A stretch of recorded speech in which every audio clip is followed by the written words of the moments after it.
graders, here is your book talk for this month.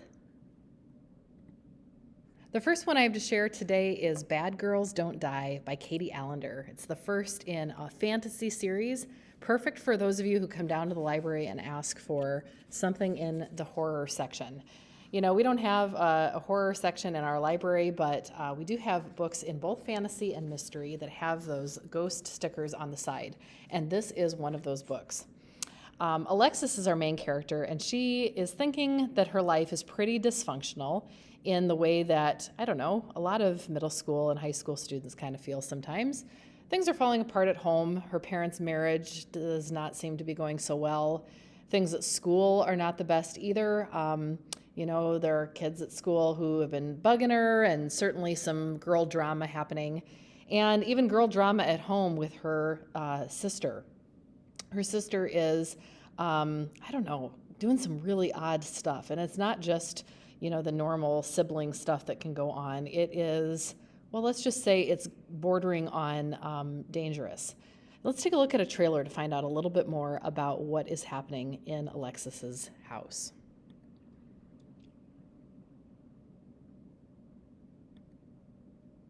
Hi, I'm Susan Bennett, the original voice behind the world's most famous assistant, Siri. Being a famous voice is...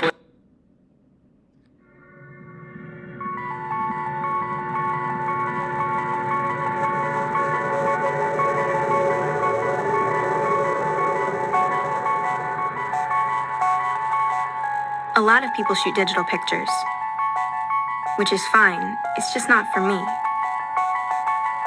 Taking a great digital picture is like finding something.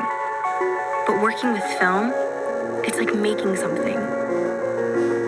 Besides, every minute I spend in my darkroom is a minute I don't have to spend thinking about the complete train wreck that is my life. Like my parents, who hardly notice my existence, except to remind me what an utter disappointment I am. And my sister, whose creepy doll collection has totally taken over her life. And the cheerleaders, who would love to get back at me for almost getting them all kicked off the squad. And then, of course, there's him. The boy I can't get out of my head, even though he's so totally not my type.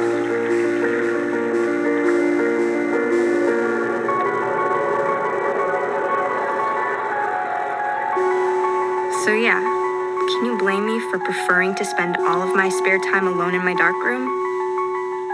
God knows there's nothing else going on in this stupid town.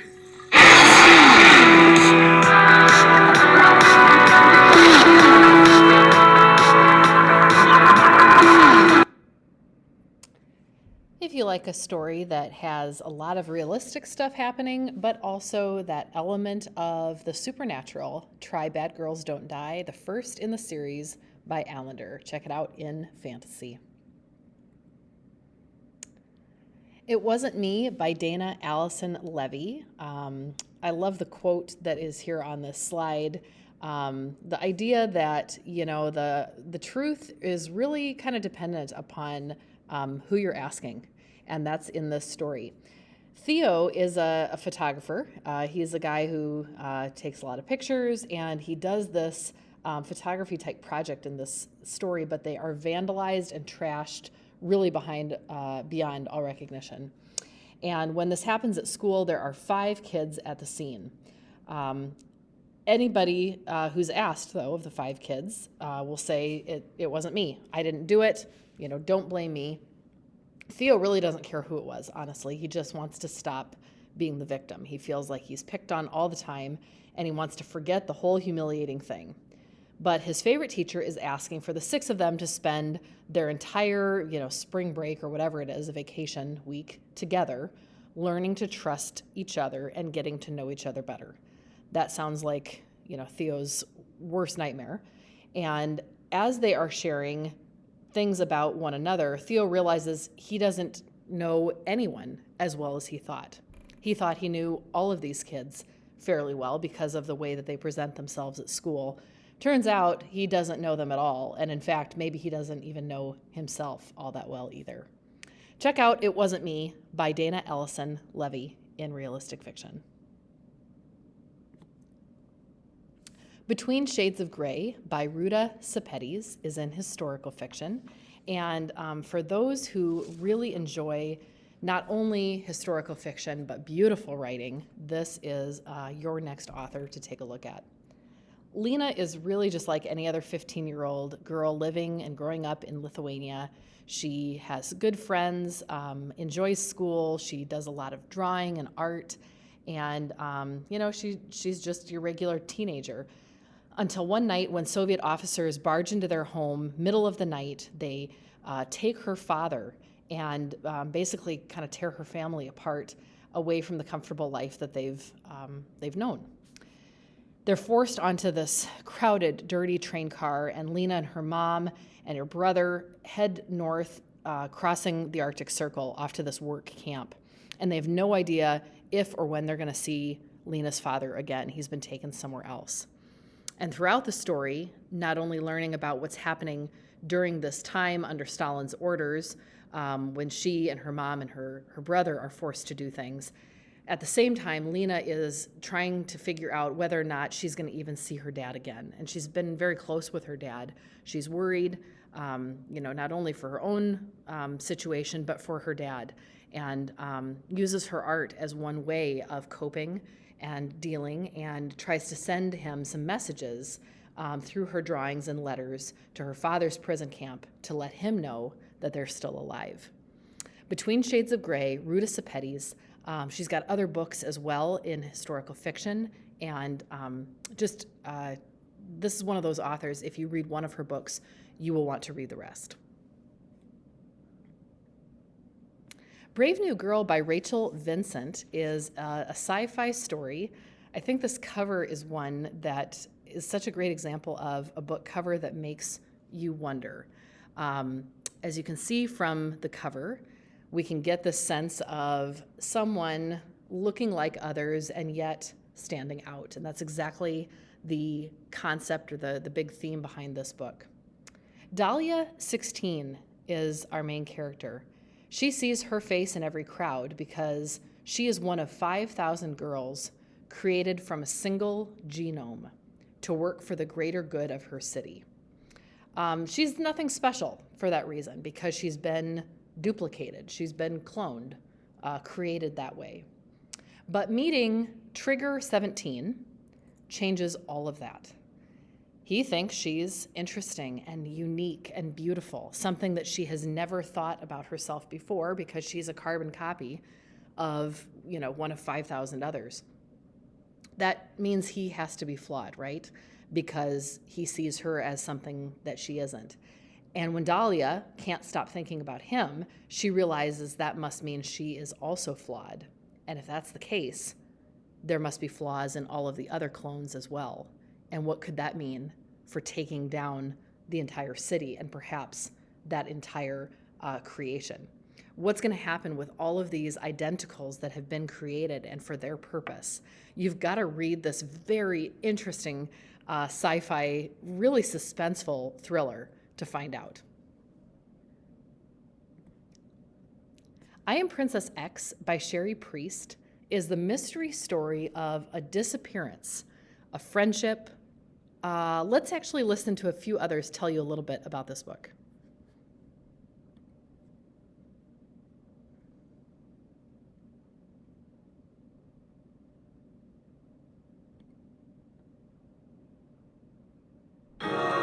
If you only list your vacation home on Airbnb, you might attract someone looking for a quaint little studio.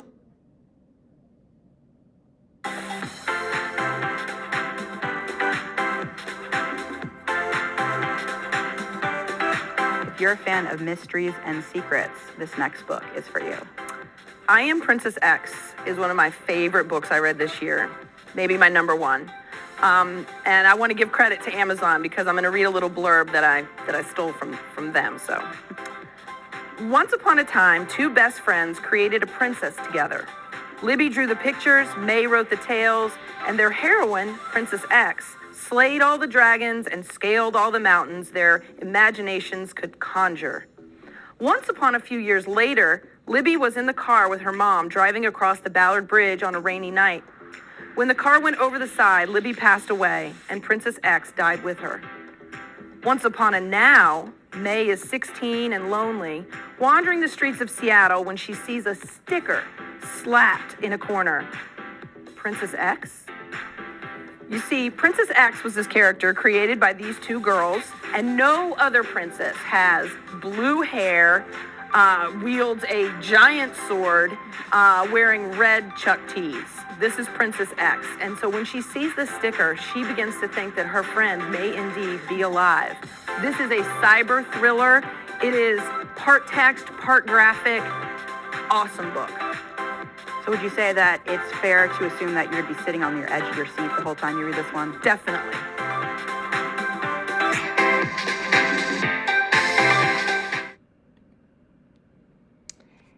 If that book talk doesn't sell you on that read, you may want to pick it up for yourself and give it a try. Certainly one that a lot of students have read and really enjoyed. I'm Princess X by Sherry Priest. A couple others to wrap up our talk today. Trapped by Michael Northrop. I love the cover of this book. It is just perfect for this time of year, in particular in adventure. Have you ever imagined what it might be like to be trapped in a snowstorm? I hope you haven't had that situation before in your own life, but if you have, has it ever happened to you at school, overnight, for many days? That's this story. A bunch of kids are at school, and they're among the last 7 at their high school, waiting to get picked up when this huge storm hits, and they soon realize that nobody is coming to get them. The storm has come at such a time that there's no way that the roads are clear enough for anyone to get there. And at first, this seems like kind of a fun adventure. We can stay a few hours, an overnight, right? There's food, there's water. We can make it for a day. No big deal. But things get a little bit more complicated as the time stretches longer, the power goes out, and then the heat. And it seems as though this snowstorm is going to continue to rage, and there is no sign of anyone coming anytime soon as resources begin to dwindle. What can a bunch of kids do to basically survive in their school when all of this stuff is falling apart? You've got to read Trapped by Northrop to find out.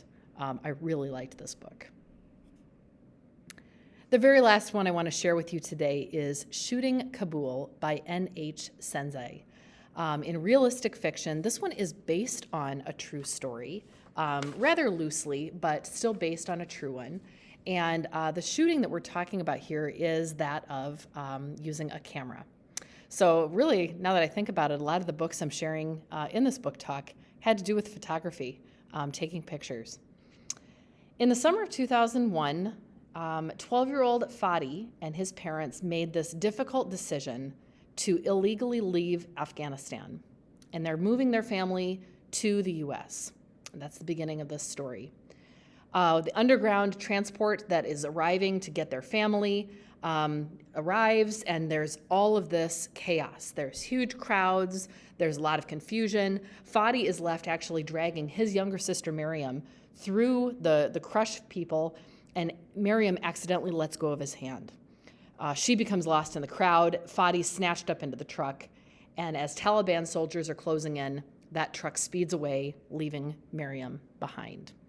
Kind of a confusing, chaotic, crazy scene. Now, Fadi and the rest of his family adjusting to life in the United States, this isn't easy as the events of September 11th are unfolding. And locating Miriam in war-torn Afghanistan is really not seeming very possible either. So the big part of this story is this photography competition with a grand prize trip to India. Fadi sees his chance to take pictures, enter this competition, win it, and win this trip, and get a chance to return to Afghanistan and find his sister. His hope is shooting these pictures and hopefully getting a chance to bring Miriam home to his family, to come home, in this case now, to the United States and live together safely with one another and to be bringing his family back together again. A story with a lot of hope, a lot of history. Shoot in Kabul, again, based, kind of in part on a true story of the author's husband's own experience of fleeing his war-torn home of Afghanistan in the 1970s. This is a story with a lot of historical context, but certainly set in a more present-day time period. I hope that one of the books shared today is one that you might want to take a look at, an author you might want to explore, maybe even just coming down to the library to put some books on hold or using your iPad to do so, or stopping down for other recommendations as always. Hope that you can add something to your list or maybe recommend something to another friend. And if I can help you with anything else, please don't hesitate to reach out. Thanks so much for your attention. Happy reading.